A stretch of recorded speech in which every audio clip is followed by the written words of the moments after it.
성가대 수고 많으셨습니다. 네.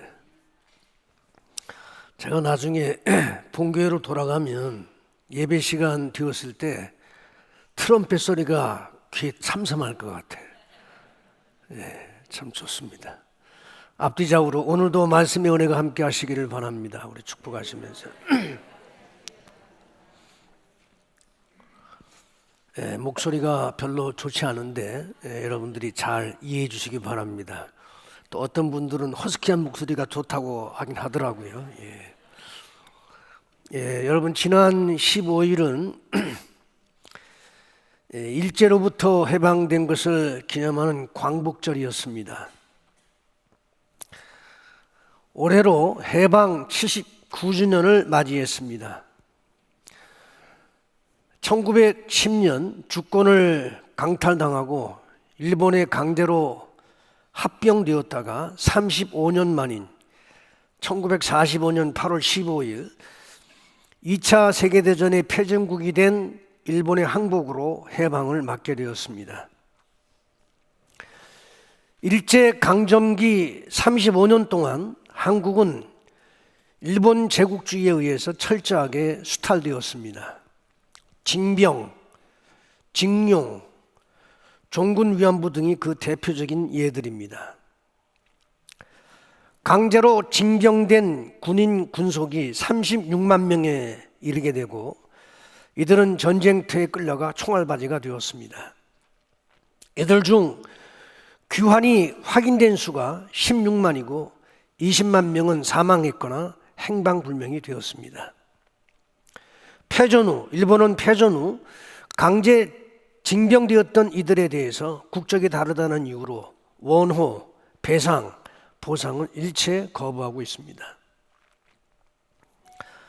석탄, 광산, 군수공장, 토목 건축, 항만 건설에 강제 징용된 조선 사람이 약 70만 명으로 이들 중 한국으로 귀환을 못한 사람들은 지금도 일본에 살면서 온갖 차별 대우를 받고 있습니다. 소위 종군 위안부로 추정되는 숫자는 10만에서 20만 명인데 이들 중 약 80%가 조선 여성이었다고 합니다. 꽃다운 나이에 위안부로 끌려간 조선의 젊은 여성들은 일제에 의해서 강제적으로 그리고 반복적으로 성폭행을 당했고 성노예로 성적 학대를 당하다가 임신하거나 아프게 되면 죽임을 당하기도 했습니다. 제731 부대에 의해 주도된 잔인무도한 생체 실험으로 죽임을 당한 사람들은 신원은 물론 통계가 확인되지 않고 있는 실정입니다. 우리가 잘 아는 저항시인 윤동주는 후쿠오카 감옥에서 27세의 젊은 나이로 세상을 떠났습니다. 당시 일본 경찰은 뇌일열로 사망했다고 발표했지만 최근에 밝혀진 바에 의하면 윤동주는 생체 실험 대상이 되어 의문의 주사를 맞고 죽음을 맞았다고 합니다. 당시 일제는 전쟁터에서 부상한 수많은 병사들에게 수혈할 혈액이 부족했고 혈액을 대신할 의약품을 개발하고 있었습니다. 바닷물에서 추출한 생리식염수를 살아있는 사람에게 주입하는 생체 실험을 했는데 윤동주는 이 실험의 대상으로 주사를 맞고 죽은 것으로 추정됩니다. 이렇게 731 부대에 의해서 일명 마루타라는 이름으로 생체 실험 대상이 되어 비참하게 희생당한 중국인과 조선인들이 약 6천여 명에 이른다고 합니다. 이외에도 신사참배를 통해서 철저히 기독교를 철저하게 핍박했으며 창씨개명과 한글 사용 금지, 우리 역사서 약 20만 권을 소각함으로써 한민족의 민족 정계를 말살하고 내선일체, 연세 드신 분들은 내선일체라는 말이 무슨 말인지 잘 아시겠습니다만 조금 젊은 사람들은 내선일체가 무슨 말인지 잘 몰라 설명을 드리자면 여기서 내는 일본을 가리킵니다. 선은 조선이고요. 그러니까 일본과 조선이 하나라는 거예요. 한국신민화 정책은 쉽게 말하면 한국을 완전히 일본화시키는 겁니다. 그래서 이런 구호를 제청하게 했습니다. 어린아이부터 이렇게 심지어 직장에서까지 우리는 일본 제국주의의 신민이다. 우리는 황제에게 충의를 다한다. 충성과 의리를 다한다. 이런 걸 이렇게 복창하게 하고 하는, 이런 걸 통해서 이제 한국을 완전히 일본화 시키겠다고 하는 이런 정책이 황국 신민화라고 하는 것이었습니다. 이런 미명 아래 한민족의 말살을 시도했습니다. 그러나 이러한 만행을 저지르고도 여러분 잘 아시는 바와 같이 지금의 일본의 정치 지도자들과 많은 일본인들은 전쟁을 일으킨 전범자들을 영웅시하고 있으며 진정한 사과를 하지 않고 있습니다. 나아가 보상, 배상에 무책임하게 등을 돌리고 있는 파렴치한 모습을 보여주고 있습니다. 이스라엘은 주 73년 마사다 요새에서 로마군에게 전멸당한 치욕의 역사를 잊지 않으려고 2000년이 지난 지금에도 어린아이부터 군인에 이르기까지 그 요새에 오르게 한 뒤에 용서하라, 그러나 잊지는 마라, 마사다는 2번 다시 함락되지 않는다를 복창시키고 있습니다. 주 66년 유대인들은 로마 통치에 대항하여 반란을 일으켰으나 이 반란 전쟁은 70년이 되어 예루살렘이 함락되면서 진압이 됩니다.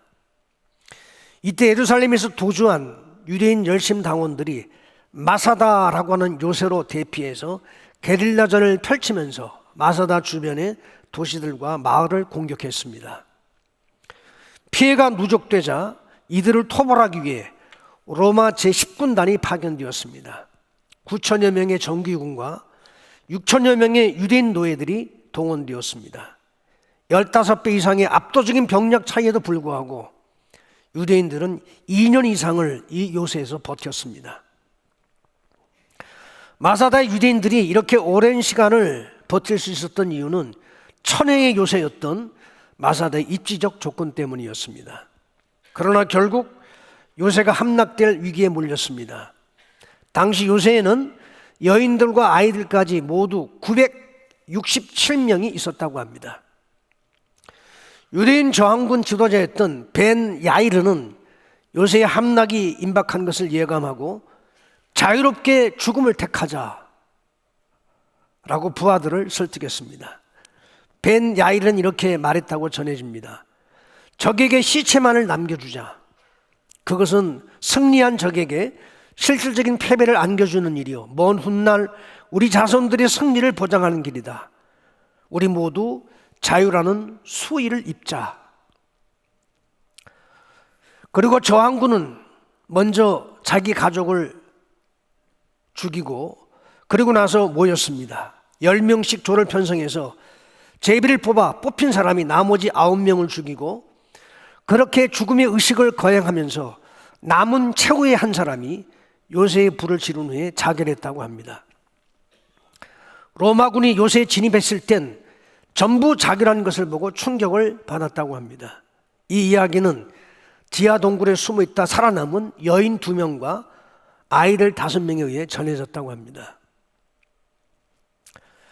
나치 독일에 의해서 600만 명의 유대인들이 희생당한 것을 기념하는 야드바셈 홀로코스트 기념관의 마지막 코너에는 동판에 이런 글이 새겨져 있다고 합니다. 망각은 망국에 이르고 기억은 구원의 비결이다.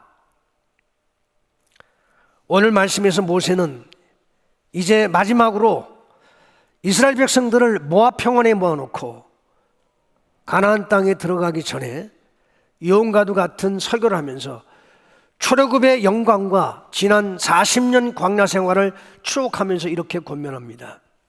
2절 말씀, 내 하나님 여호와께서 이 40년 동안에 네게 광야길을 걷게 하신 것을 기억하라.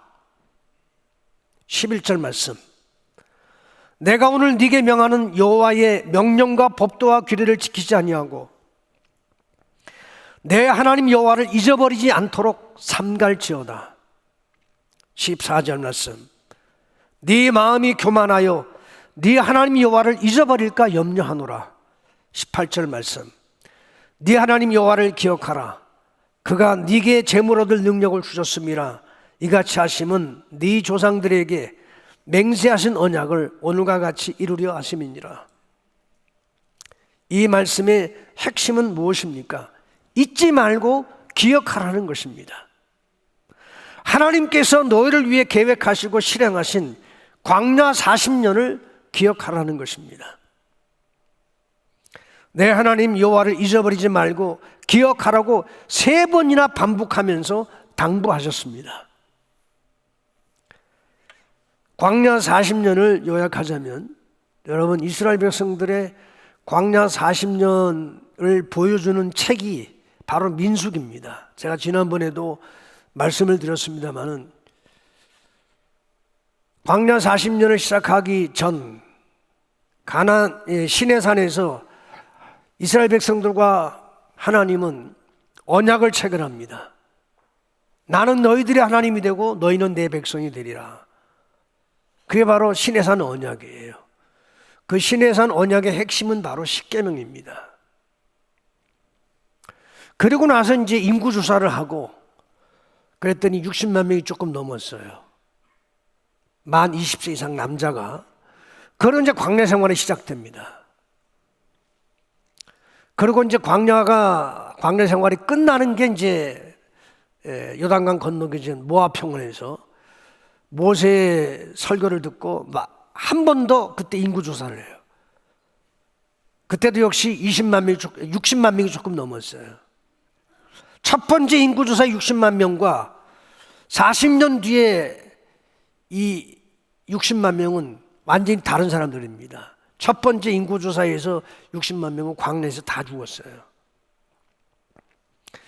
이 마지막 두 번째 인구조사에서 60만 명은 그들의 자녀들입니다. 그 40년 광야 생활을 요약하자면 원망과 불평이에요. 창세기 읽어보세요. 민수기 읽어보세요. 틈만 나면 하나님 원망하고 불평했습니다. 그런데 실제적으로 이스라엘 백성들이 하나님의 기적을 가장 풍성하게 경험했던 그 기간이 광야 40년입니다. 매일매일 하늘에서 비같이 내리는 만나를 먹고 살았어요. 목이 마를 때 반석에서 생수가 터져 나와가지고 그게 강을 이루고, 그래서 200만 명이나 되는 이스라엘 백성들이 그 생수에서 터져나온 기적 같은 생수를 먹고 40년을 살았습니다. 옷이 헤어지지 않았어요. 그들이 길쌈을 메고 옷을 만들었습니까? 그럴 기회가 어디 있었습니까? 입던 옷, 어제 입던 옷 오늘 입고, 작년에 입던 옷 오늘 입고, 10년 전에 입었던 옷 오늘 입었지만 옷이 헤어지지 않았어요. 하나님의 기적입니다. 그런데도 불구하고 조금만 어려우면 원망하고 불평하고, 우리를 왜 여기로 끌어내서 이 광야에서 우리를 죽게 하시려고 하느냐, 그러면서 이집트를 그리워하고. 왜 그랬습니까? 하나님이 이스라엘을 위해서 행하신 기적과 은혜를 망각했기 때문입니다. 자꾸 잊어버려요.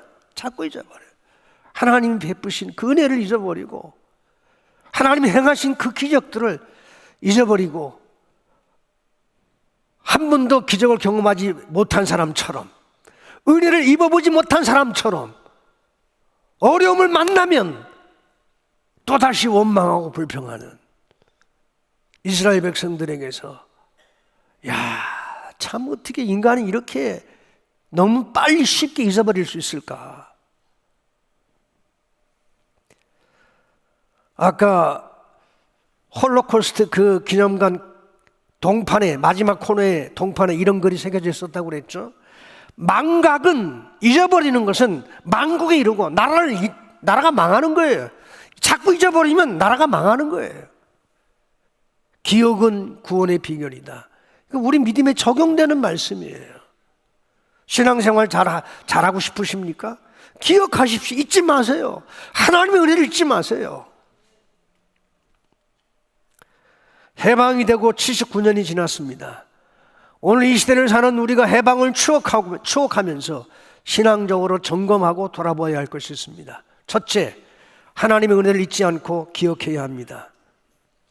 구한말 일제강점기에 한국의 상황은 무척 어려웠습니다. 가난과 봉건 제도로 이 땅의 백성들은 헐벗고 굶주린 삶을 살아야 했습니다.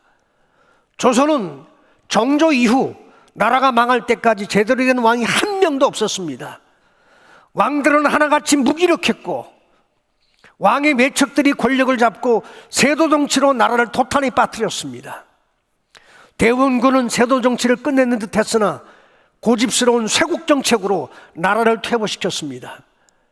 대원과의 권력 투쟁에서 민비가 정권을 장악하자 세상은 민시시상이 되어버렸습니다. 구한말 조선은 소망이 없었습니다. 매간매직이 성행했고, 매간매직은 돈으로 관직을 사는 겁니다. 돈으로 관직을 샀으니 고을의 원님이, 형감들이 정치를 제대로 할 리가 없죠. 탐과 놀이들이 속출했고 부정축제로 자신의 배를 불렸습니다. 그러니 백성들의 삶은 고달프기만 했습니다. 게다가 한반도는 열강의 각축장되어 조선에 대한 주도권을 차지하기 위해 청일전쟁, 러일전쟁이 이 조선 땅에서 발발했습니다. 나라가 점점 기울다가 결국 1910년 일본에 의해 강제 합병이 되어 일본 제국주의 식민지로 전락하게 되었습니다. 이런 절망적 상황에서 한민족의 아픔과 상처를 싸매어준 이들이 바로 선교사들이었습니다. 그들은 우리 민족의 아픔을 함께 나누었습니다. 그리고 우리 민족의 계몽에 앞장섰습니다. 복음을 전하는 일이 조선 백성을 섬기는 일과 병행되었습니다. 병원을 세워 가난한 백성들을 치료주었고 학교를 세워 무지한 백성들을 가르쳤습니다.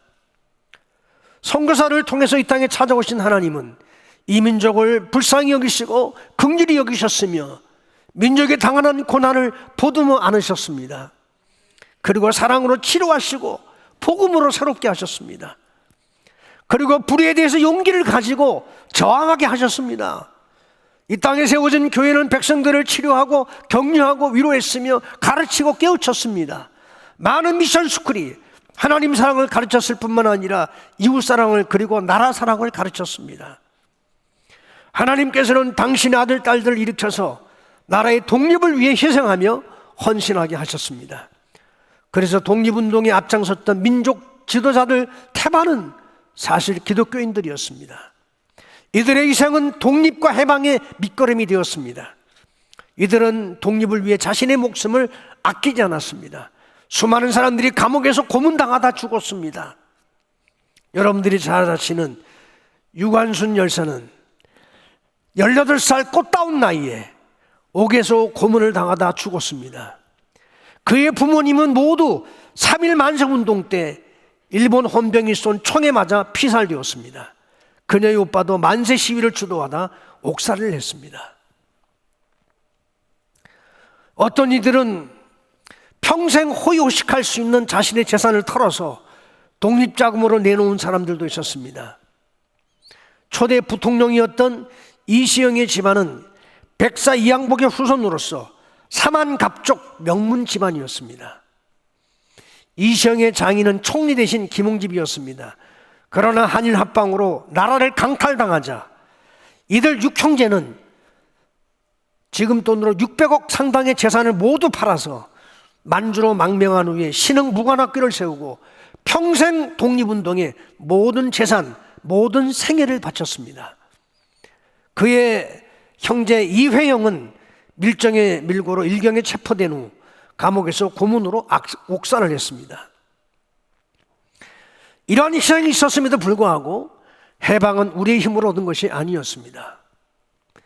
일본의 패망은 인류 정의의 관점에서 볼 때 자명한 것입니다. 분명히 그렇게 되어야 했습니다. 특별히 하나님에 의한 통치를 생각한다면 일본의 패망은 반드시 있어야 할 결말이었습니다.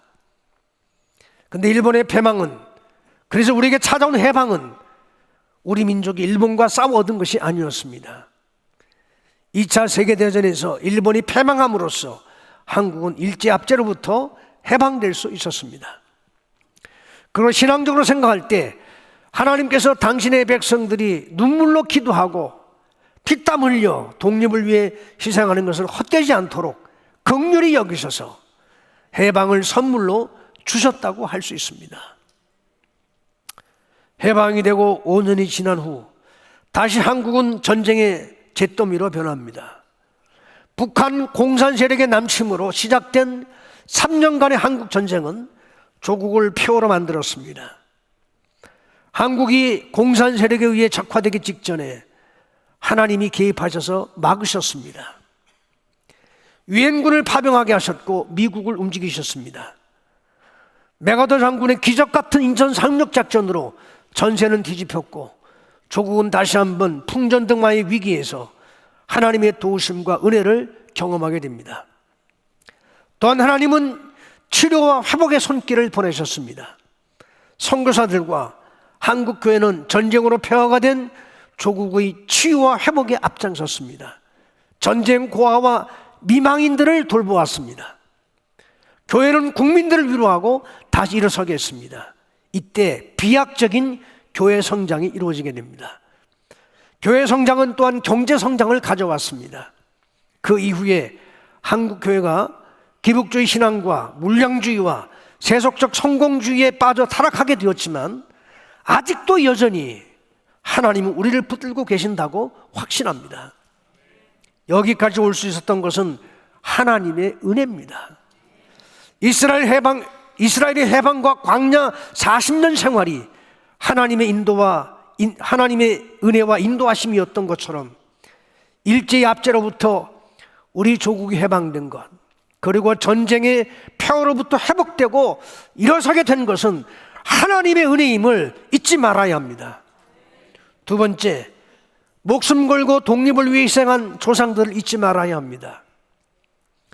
조선이 일제히 수탈되고 나라를 빼앗기는 과정에서 일제에 협력하는 매국노들이 생겼고 저항하는 독립 세력들이 생겼습니다.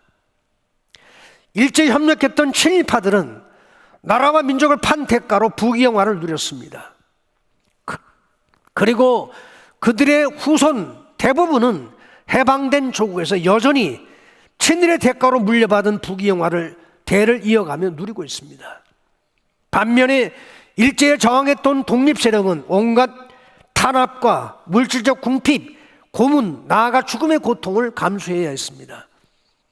그들의 청춘, 재산, 그리고 목숨까지 조국의 독립을 위해서 초계와 같이 내던졌습니다. 그래서 많은 경우에 가정이 풍지박산나고 자녀들은 가난을 면치 못했습니다. 해방된 이후에 새로운 시대를 살면서 우리는 이들에 대한 평가를 제대로 하는 데 실패했습니다.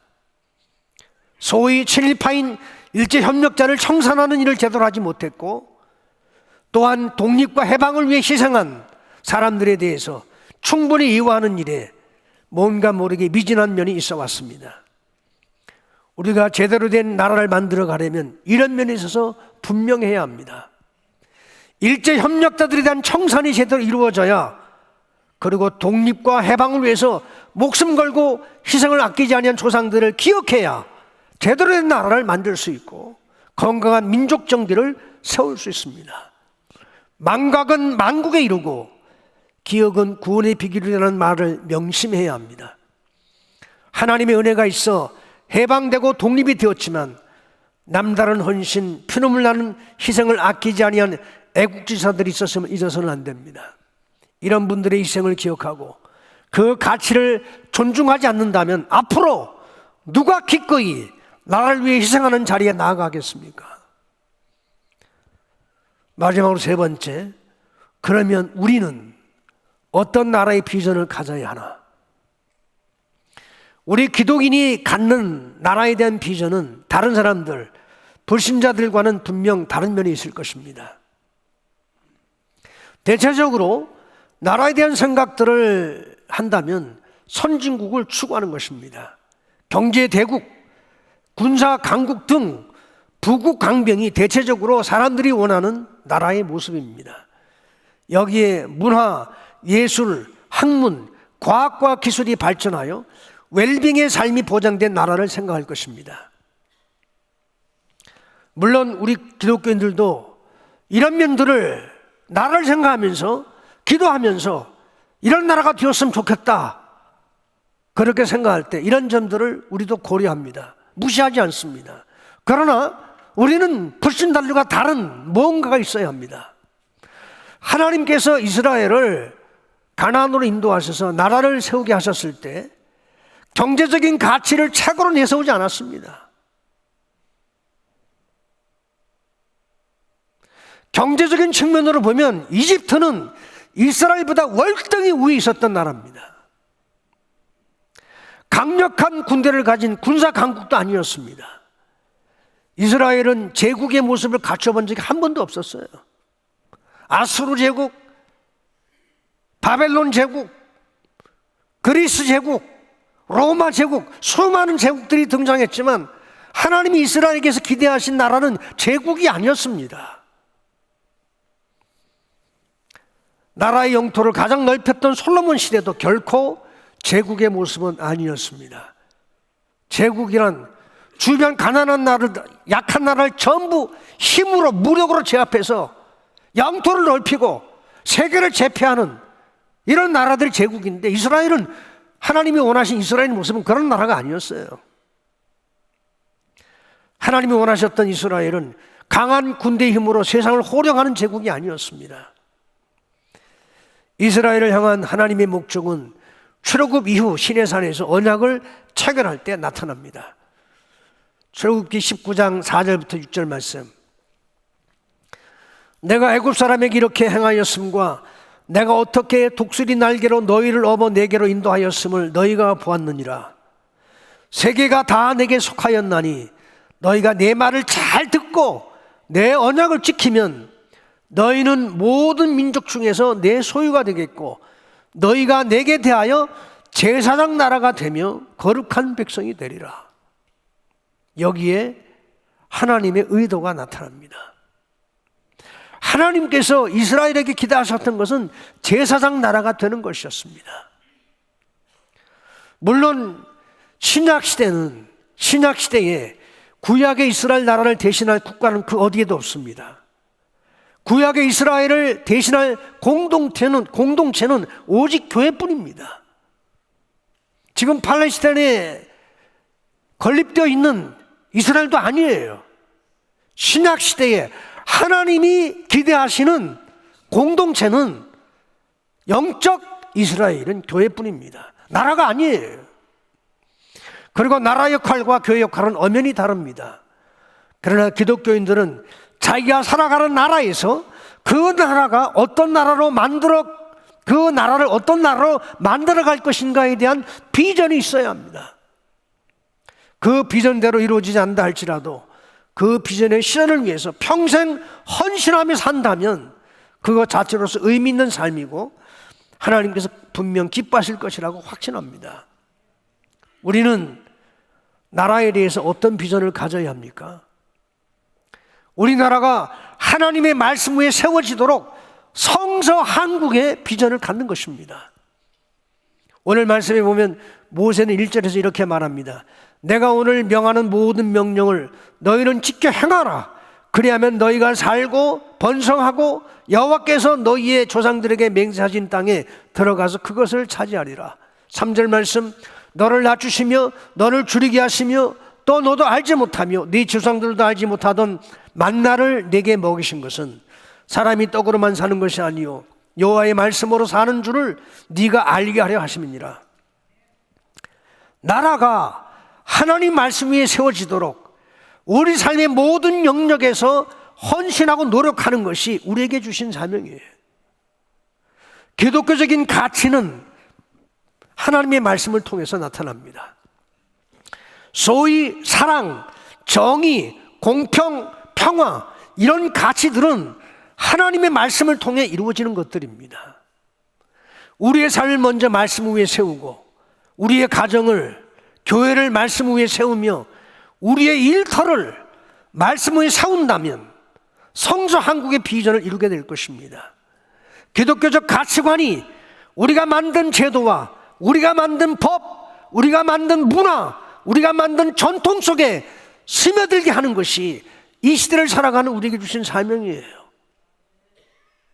이 비전을 가지고 살아갈 때, 물론 오늘날 더 이상 종교를 헌법에 명시하면서 대한민국은 기독교 국가다 그렇게 할 필요도 없고 그게 옳은 방법도 아닙니다. 여러분 잘 아시지 않습니까? 중세는 기독교를 국교로 표방했어요. 그러나 가장 부패한 시대가 바로 중세 암흑시대입니다. 우리는 그런 걸 추구하는 게 아닙니다. 우리가 믿는 그 하나님의 사랑과 은혜와 그 하나님으로 말미암아 우리에게 실현된 하나님의 정의, 공평, 평화, 이런 것들을 우리 문화 속에서 녹여내는 것입니다. 그래서 이 땅에 진정한 하나님의 사랑이 무엇인지 우리 때문에 세상 사람이 경험하도록 만드는 것, 이것이 이 세상 나라를 살아가면서 이 세상 나라를 세워가면서 우리가 가져야 할 비전입니다. 이 꿈과 비전을 가지고 살아가는 저와 여러분들이 되시기를 예수님의 이름으로 축원합니다. 하나님 아버지 감사합니다. 오늘도 특별히 광복절을 지나면서 다시 한번 하나님께서 이 땅, 이 나라, 이 민족에게, 비록 우리가 이렇게 호주에 와서 이민으로 살아가고 있지만 그럼에도 불구하고 떠나온 조국을 결코 잊을 수가 없습니다. 우리의 민족적 정체성을 결코 잊을 수가 없습니다. 주님, 어떻게 하나님이 우리 한민족에게 찾아오셨고 한민족의 아픔을 어루만져 주셨고 어떻게 이 땅에 하나님의 영광의 복음이 심겨졌는지를 잊지 않고 기억하며 살아가는 저희들이 되도록 도와주시고, 그리고 이 민족을 향한 하나님의 뜻이 무엇인지 그것을 깨닫고 하나님의 정의가, 하나님의 사랑이 물이 바다를 덮음같이, 물이 이 땅을 덮음같이 하나님의 영광이 가득하게 되는 그 소망과 그 비전을 가지고 살아가는 저희들 되도록 은총을 베풀어 주시옵소서. 예수님의 이름으로 기도했습니다. 아멘. 다 같이 몸이 불편하신 분들은 그냥 앉아 계시고 일어나셔서 586장 찬송하시겠습니다.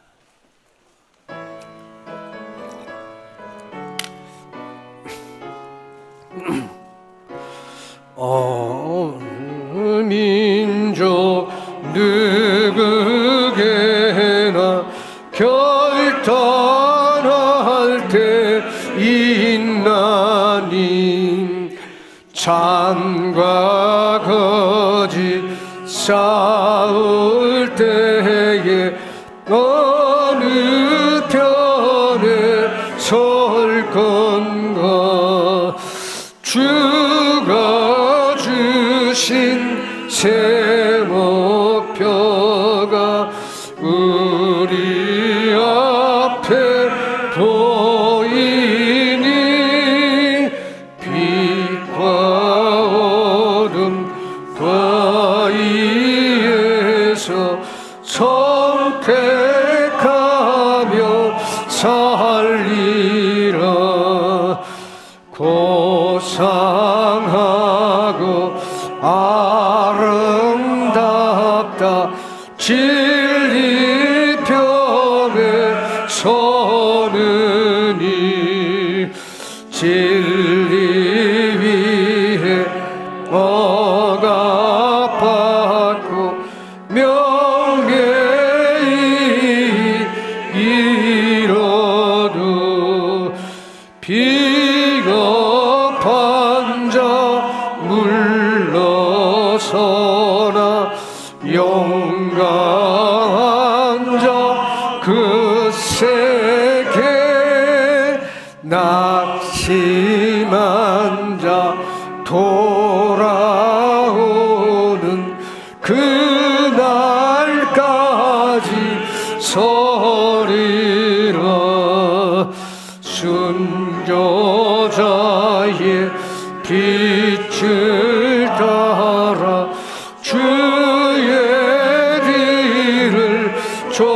붙여서 십자가를 등에 지고 엄만 향해 가리라.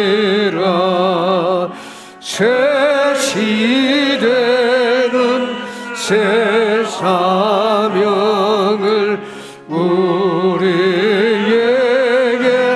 증하니 진리 따라 사는 자는 정진하리. 언제나 악이 비록 성하여도 진리 더욱 강하다. 진리 따라 살아갈 때 어려움도 당하리. 우리 가는 그 앞길에 어두운 장막 덮쳐도 하나님이 함께 계셔 항상 지켜 주시리. 아멘.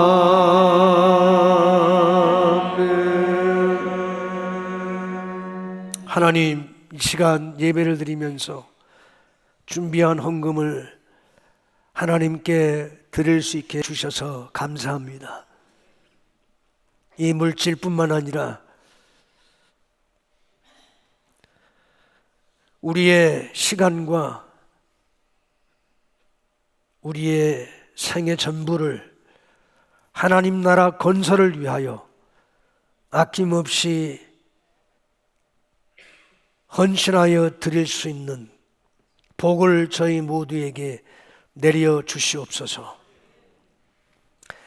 이제 평안한 마음으로 세상에 돌아가십시오. 선한 일에 용기를 가지시며 악을 악으로 갚지 마십시오.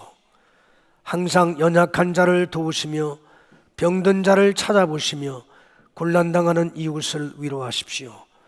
모든 사람을 존경하시며 주님께 봉사하고 주님을 사랑하십시오. 모든 일을 믿음과 사랑으로 행하시며 어떤 일에도 소망을 포기하지 마십시오.